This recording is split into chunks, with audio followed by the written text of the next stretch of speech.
নারীর বিশেষ বিশেষ অঙ্গ নিয়ে বেশি করে নির্লজ্জ কবিতা লিখতে পারে, ওই হলো সবচেয়ে বড় কবি।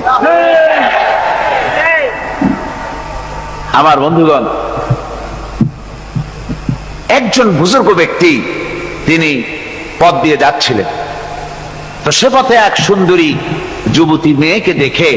সেই যুবতী মেয়ের দিকে এই বুজুর্গ ব্যক্তি এক নজরে তাকায় আছে। তখন এই ঘটনাটাকে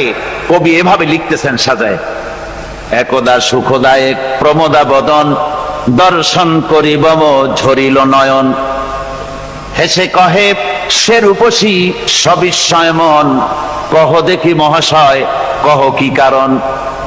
বিষয় বিরাগী তুমি ভুবনে প্রচার, কি হেতু জন্মিল তব মানস বিকার, সামান্য ললনা রূপ করি